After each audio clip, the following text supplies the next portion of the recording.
Hi guys, what's up? It's Will here once again for another fight card prediction. We're going to be breaking down UFC Singapore from the Kelang Arena in Singapore as Donald Cowboy Cerrone faces off against Leon Edwards in our main event there. Overall, a pretty okay event. I like the fact it's early. I don't think I'm going to be able to watch it live because it's my daughter's first birthday this upcoming Saturday. But I probably will end up catching up with everything later on in the night. I do have a couple of bets, which is quite nice. The lines came out nice and early for us over here in the UK, which was nice. And yeah, coming off UFC 225, which was a profitable night. And just an overall pretty solid fight card. There was some picks in there. Looking back, maybe I shouldn't have made, and I should have maybe start building into the Colby Covington hype, but it is what it is. I thought he fought a great fight. There is a fight here starting off the card, which I'm not sure it says it's been announced, but it's not been officially added to the card. So, and it's been like that for weeks, and I've tried reaching out to guys who try and see if they can confirm it or not. But it's Melinda Fabian against Ji Yeon Kim.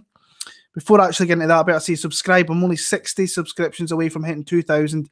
Let's see if we can get that as soon as possible, and then I can maybe set myself a new goal towards the end of the year.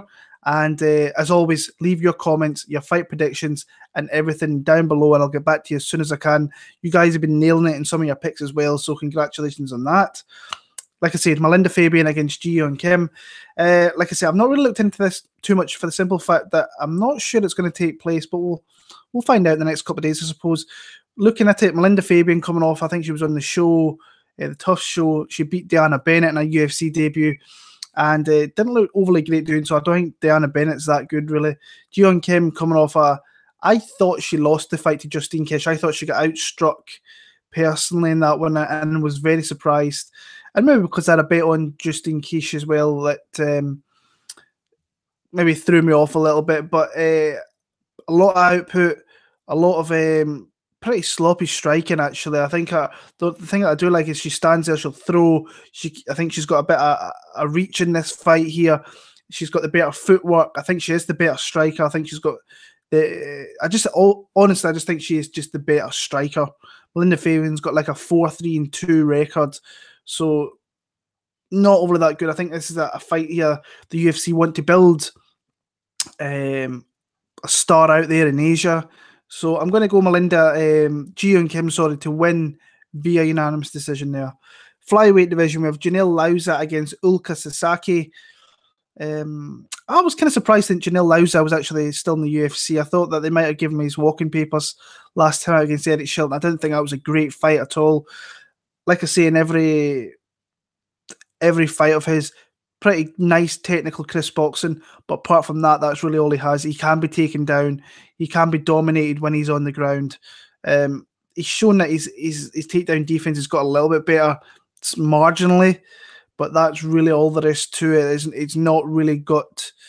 I just don't think he's a UFC caliber fighter, but he's perfect for these cards out in Asia. So yeah, against Ulka Sasaki, he was going to be a big flyweight, very rangy flyweight.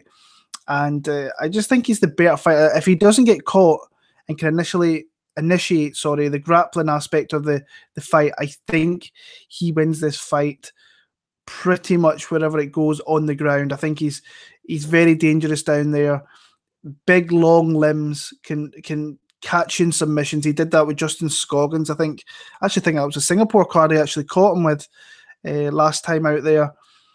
I like Ulka Sasaki. I think, like I said, he cannot get backed up and let Jenel Lausa unload with him with strikes. I don't think he will allow that to happen personally. I think he initiates the clinch, maybe puts him against the cage, gets some trip takedowns. Once he's got that extra, I'm not going to say weight, but like body mass, kind of the girth on him a little bit, he might actually find a submission here. So I'm going to go Ulka Sasaki to find a submission some part of the fight.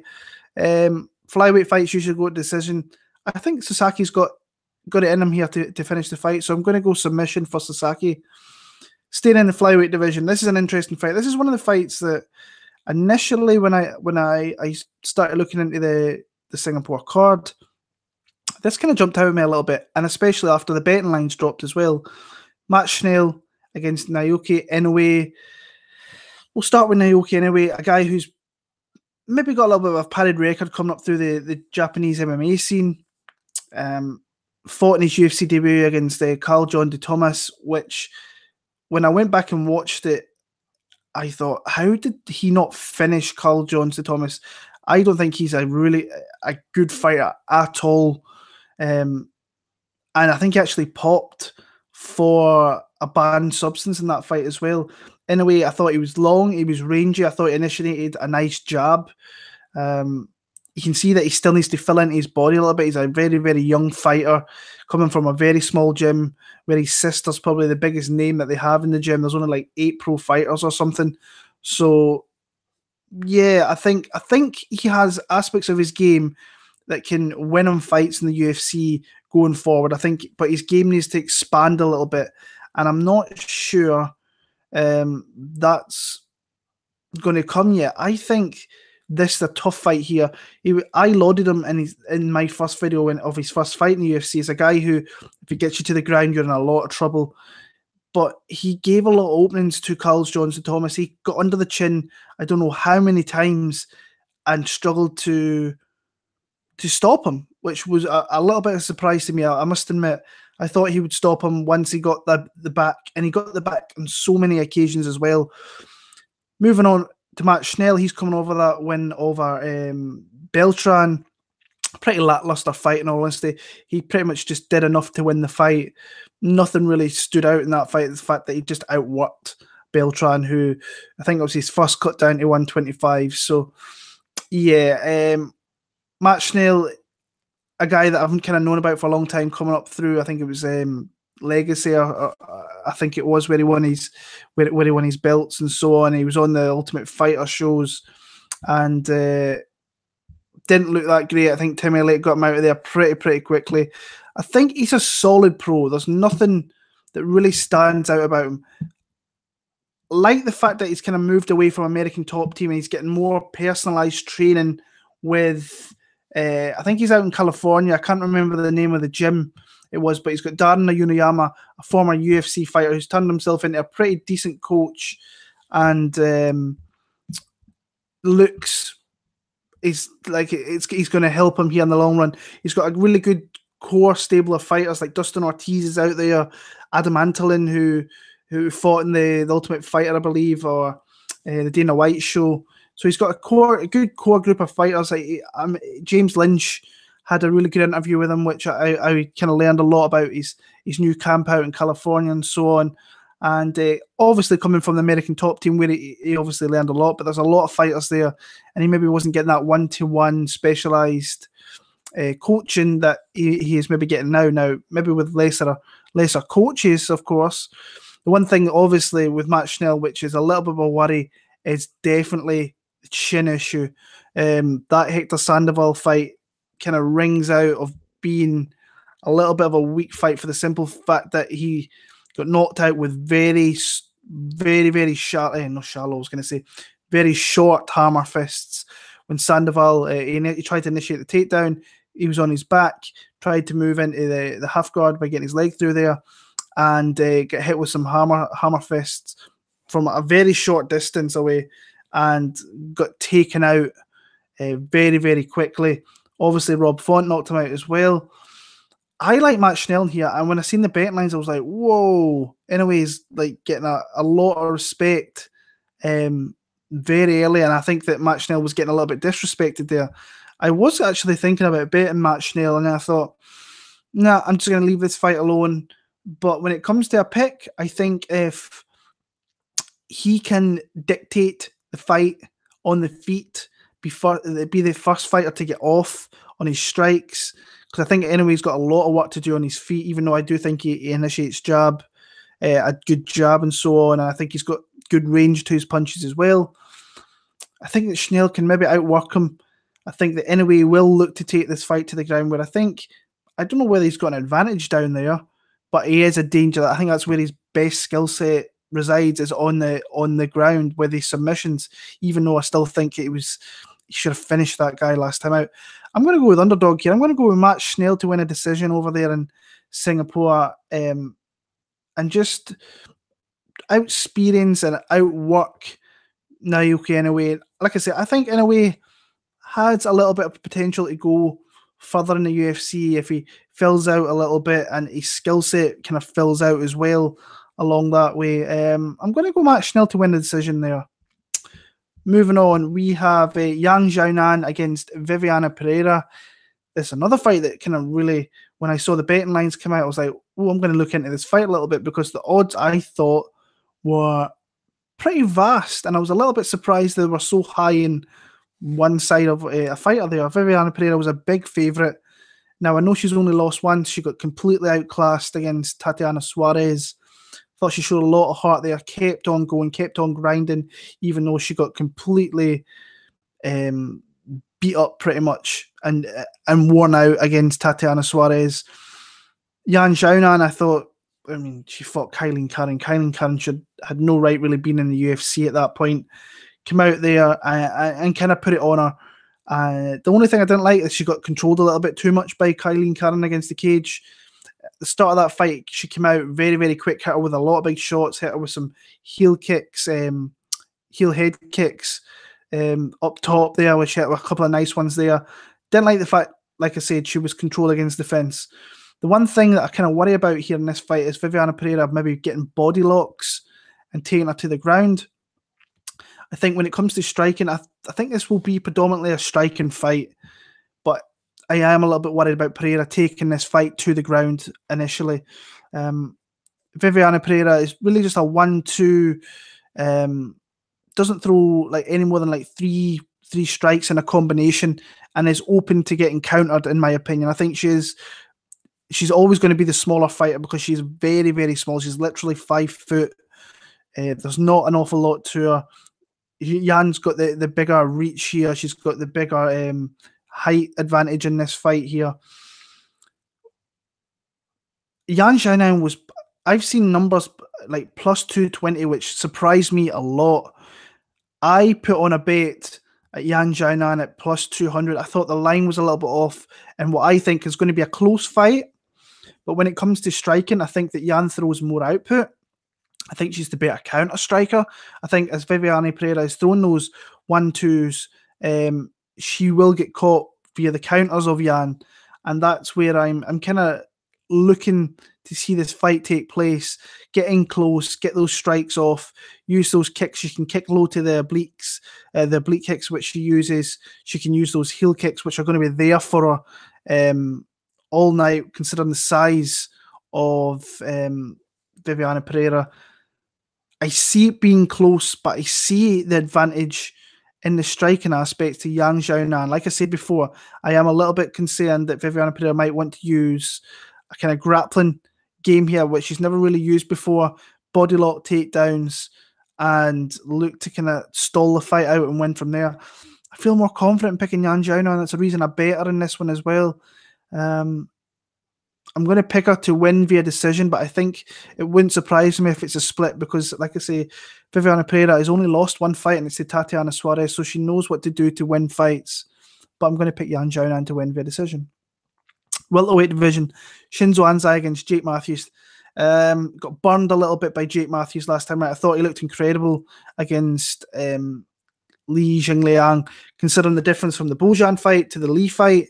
I thought he looked a totally different fight. I looked like his injuries and his surgeries had healed up well because he had like surgery in both hips to knock bones or to knock some of his bone off there, so bone fragments, which was a little weird. But it looks like he's filled out into being a true welterweight after fighting down at 155 for so long.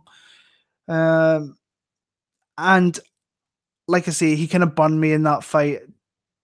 He really did well against the Li Jianliang, who's known for coming forward, swinging absolute bombs. He caught him with some well-timed takedowns and just kind of dictated where the fight was going. And Li Jianliang got a little bit dirty on occasions, which is which was a little bit crazy. Especially, I think it was the eye poke that really stood out. It was really, really bad.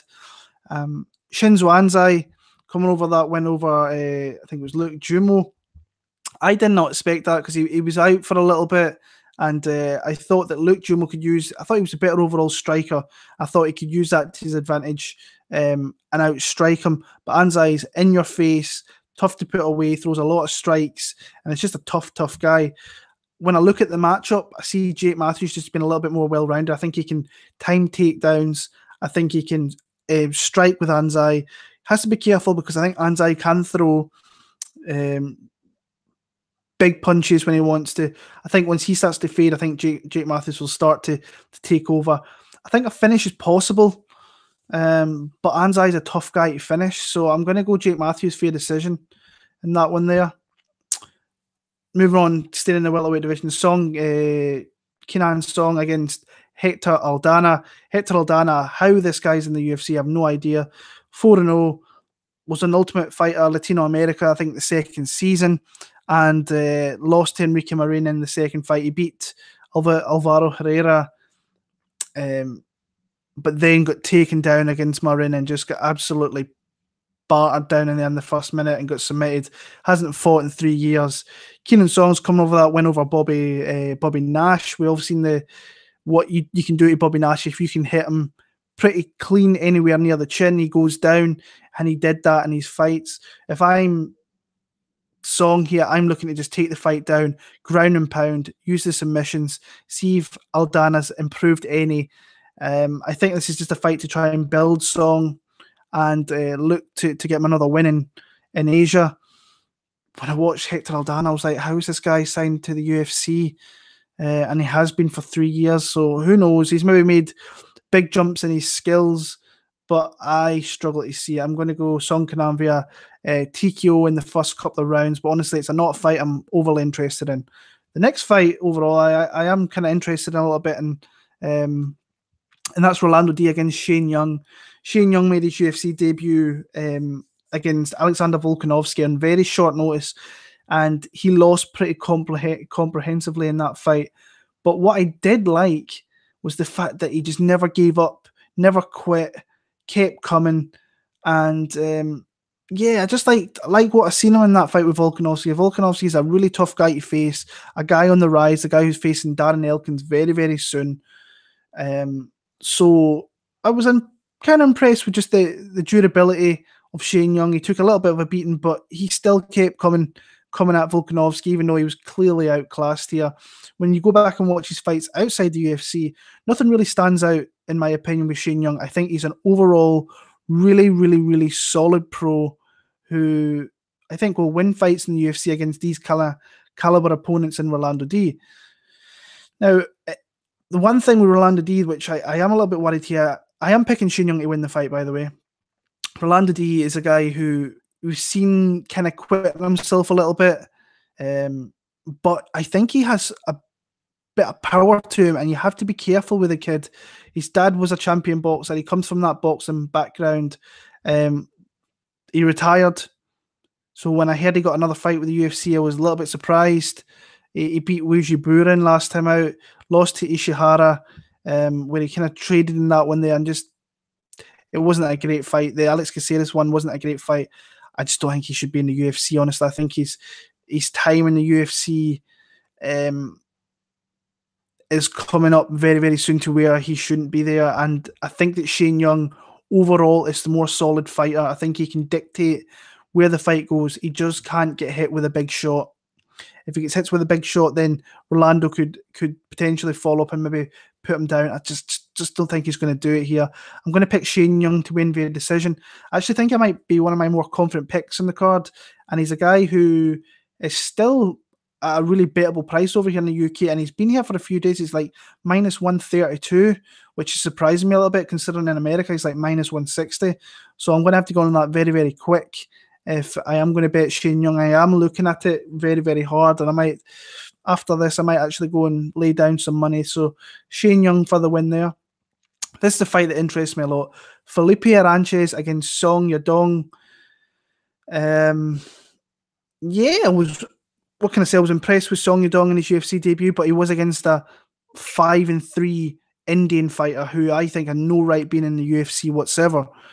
The Song's kind of interesting because he started fighting when he was like 15. There is fights on YouTube if you go and check him out where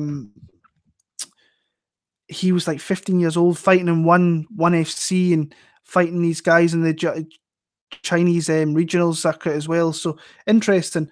Like I say, wasn't impressed with his UFC debut, coming in short notice as well against Barak Kandari, where he showed he's got a little bit of patience, some fairly decent striking.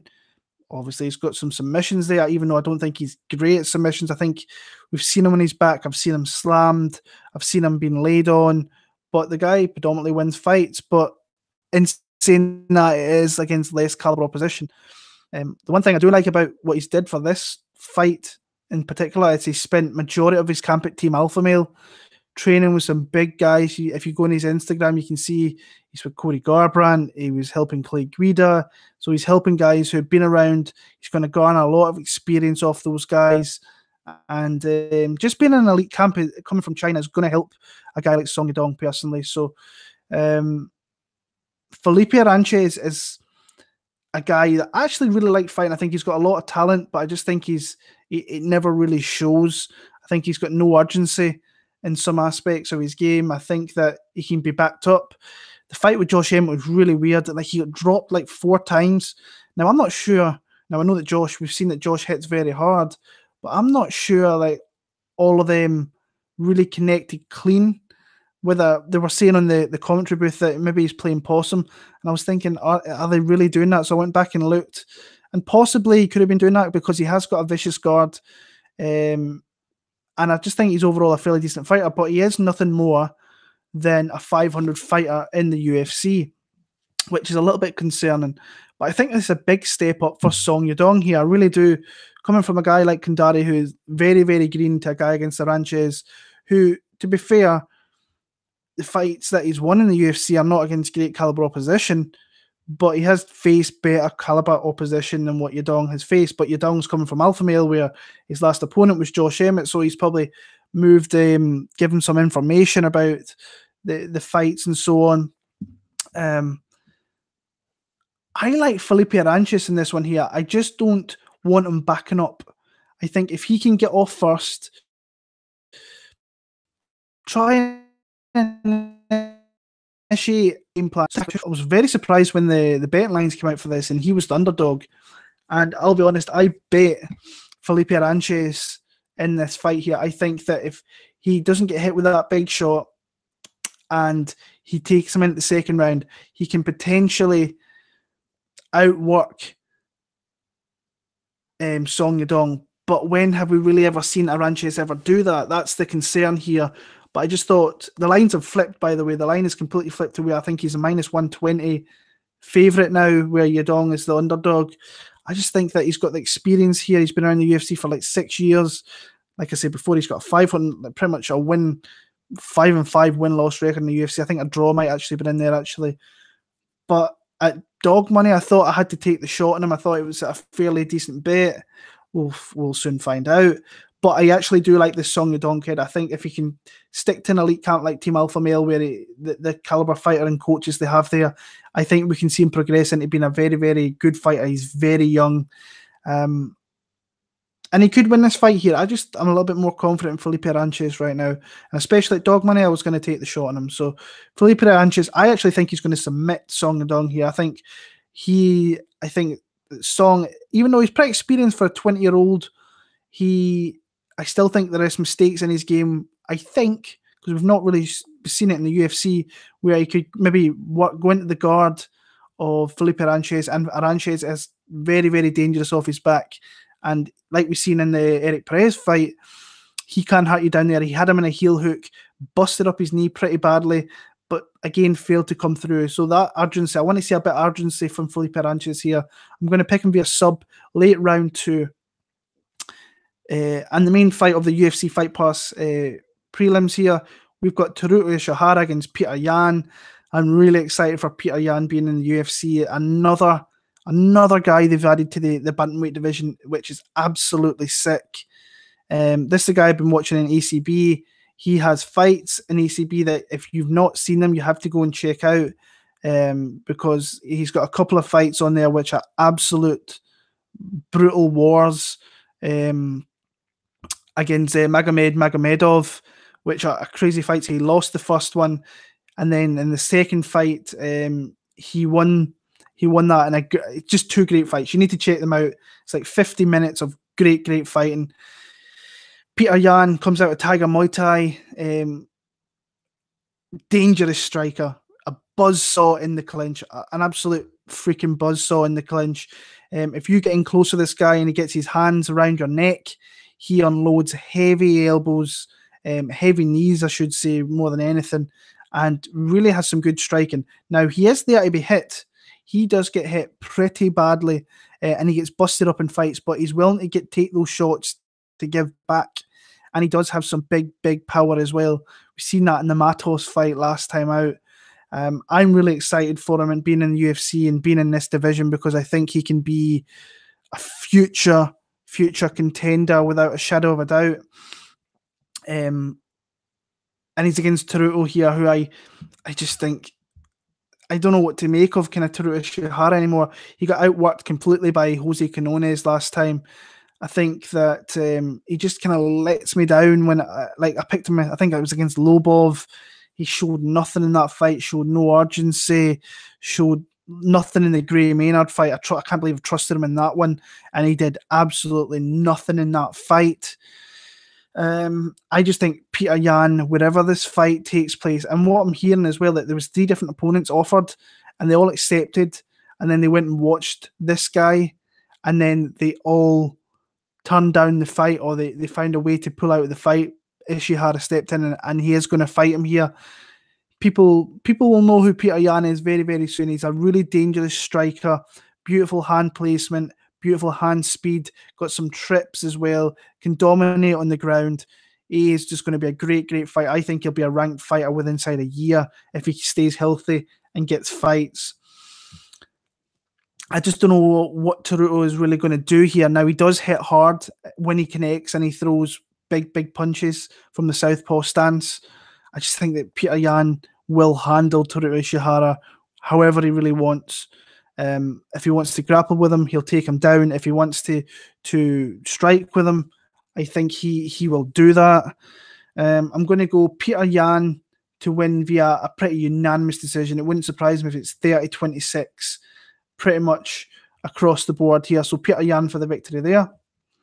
Moving on to the main card in the welterweight division, we have Jianliang against Daichi Abe. I'm not the best guy at getting a read on the Daichi Abe fights, I'll be honest with you. When I watched his previous 2, when I watched his fights before he came into the UFC, I couldn't get a good read. Couldn't get a good read in the Hyungwoo Lim fight, and I couldn't get a good read in the Luke Jumo fight, where he ultimately lost that fight there. Jianliang, I've had a pretty decent time betting him, except for last time out. I maybe jumped the gun a little bit early with that bet there against Jake Matthews, and I kind of got burned. I didn't think he fought a great fight in that one there, but I do actually think that Jake Matthews actually showed up and kind of improved and looked as good as what I think he could. But I love watching Jianliang fight. I think that he's a all-action fighter. Will do anything to win. We saw that last time out with his dirty antics, which were pretty disgusting actually, but it is what it is. Daichi Abe, like I said, I just can't get a grip on his fights. Saw the line in this one. I think the line is pretty off, and I've seen some people bet. I think it's plus 305. I've seen 2 people bet, a few people betting, sorry. I just think Jianliang, he hits harder. I think he can stop the takedowns. I think he can just be the kind of more dominant guy wherever the fight goes. But I'm not counting out Daichi Abe. I think he has maybe ways to win the fight if he can keep it close. I just think the more explosive, the more experienced guy in Jianliang here is going to win the fight. So Jianliang for the win there, maybe by knockout. I'm going to go TKO some part of the fight, maybe second round, early third round. Jessica Rose Clark against Jessica Eyes up next. We'll start with Jessica Eye. When I watched that Kalinda Faria fight, I thought Kalinda Faria won that fight personally. When I looked back at originally, I thought, she won that fight. Jessica Eye got the decision, was a little bit surprised. She's out there talking like, I'm the best flyweight in the world, I'm this and I'm that. and maybe 5 years ago when she was the only flyweights out there, she was maybe somebody decent. But I've never really rated Jay Sky, in all honesty. I think she's lost to some pretty good fighters, but I think she's lost to some pretty bad fighters as well, with like Petr here outpointed her. I actually thought she won that fight, being honest, in Cleveland. I thought she was going to get the hometown decision. Didn't work out that way. Jessica Rose Clark has really impressed me in a couple of fights in the UFC, and especially last time out against Paige Van Zandt, and I did better in that fight as well. I thought that I just thought she was going to be the bigger girl against Paige. I thought she was going to be stronger. I think it turned out she really was, and I think her takedowns were vital in that fight. She used it very well. She timed it very well. I think when Paige got hurt, she didn't really want to strike as much, so she kind of got taken to the ground a little bit. And Jessica was just a bigger girl and could just lay in her and hurt her. So, yeah, if you're fading Jessica in UFC fights, you're making yourself a fair load of money. I'm a little bit... I don't know why I'm worried about Jessica winning this fight. I was very, very high on Jessica Rose Clark, and I have bet on Jessica Rose Clark to win this fight personally. But I don't know why a little bit of doubt's creeping in my mind. Maybe it's just the experience of someone like Jessica is maybe playing with my mind a little bit. But I think that Jessica Rose Clark, I think it's going to be close. I think that Jessica can make it close. But I think if Jessica maybe get takedowns, does she keep Jessica there? I don't know. I don't think she does. But I feel more confident picking Jessica Rose Clark.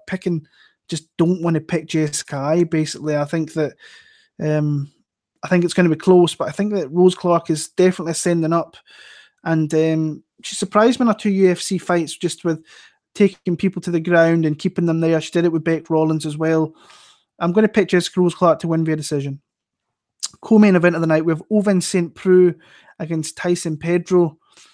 Interesting fight here. I'm seeing some people very, very confident in Tyson Pedro, and in the most part, I think they're right there. But he has got a massive, massive step up here in OSP from, well, maybe not a massive step up, because he did fight Ilir Latifi, who pretty much starched OSP last time out in Charlotte.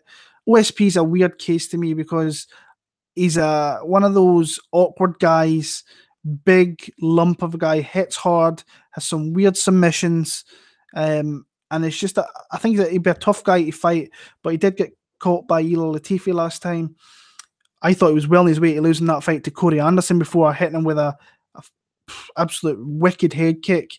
Beat Okami on very short notice, who came in there. He's a 170 fighting at 205, and I just thought that I'm not, like, when he fights, sometimes he looks like, the one thing that really impresses me, and one thing that Tyson Pedro has to watch out for, in my opinion, here, is the body kicks. I think because he's got those big baseball bats for legs, can hit you with them, and can get it up there very, very quickly.